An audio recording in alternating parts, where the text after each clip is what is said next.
Jambusar BRC ભવન ખાતે આંતરરાષ્ટ્રીય વિશ્વ દિવ્યાંગ દિવસની ઉજવણી કરવામાં આવી। ભારતના માનનીય વડાપ્રધાન નરેન્દ્રભાઈ મોદીજીએ વિકલાંગ શબ્દના સ્થાને દિવ્યાંગ શબ્દનો સ્વીકાર કરી સમાજના દૃષ્ટિકોણમાં સકારાત્મક અને ક્ષમતા પ્રદાન પરિવર્તન લાવતી અહમ પહેલ કરી છે।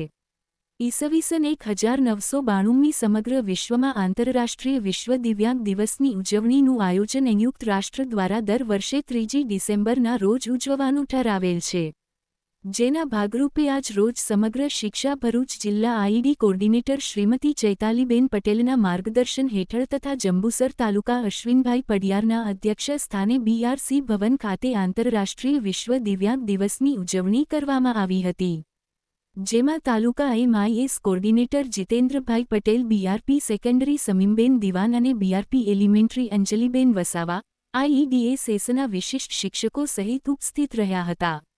સદર કાર્યક્રમમાં જંબુસર તાલુકાના ધોરણ 1-12માં અભ્યાસ કરતા કુલ 235 દિવ્યાંગ વિદ્યાર્થીઓમાંથી આશરે 100 જેટલા દિવ્યાંગ વિદ્યાર્થીઓ અને વાલી મિત્રોએ ઉત્સાહપૂર્વક ભાગ લઈ આંતરરાષ્ટ્રીય વિશ્વ દિવ્યાંગ દિવસની ઉજવણી કરવામાં આવી હતી, જેના ભાગરૂપે ચિત્ર સ્પર્ધા તથા વિવિધ રમતો રમાડવામાં આવી હતી અને ઉપસ્થિતોએ દિવ્યાંગોને પ્રેરક ઉદ્બોધન કર્યું હતું।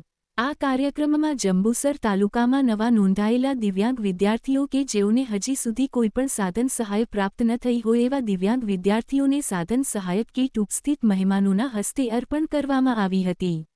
આવો આપણે સૌ સહકાર અને સામૂહિક પ્રતિબંધ દ્વારા દિવ્યાંગજનોના અધિકારોના સંરક્ષણ, તેમના ગૌરવ અને સશક્તિકરણ માટે પ્રેરણા સ્ત્રોત બનીએ। નમસ્કાર।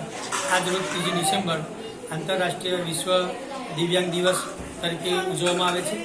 1992થી આ દિવસની ઉજવણીની શરૂઆત થયેલ છે। આજરોજ બીઆરસી ભવન જંબુસર ખાતે જંબુસર તાલુકાના 235 બાળકોમાંથી 100 બાળકો વાલીઓ સાથે હાજર રહી અહીંયા બીઆરસી ભવન ખાતે દિવ્યાંગ દિવસ ઉજવવામાં આવ્યો, જેમાં બાળકોને વિવિધ રમતો રમાડવામાં આવી, વિવિધ સ્પર્ધાઓ કરવામાં આવી।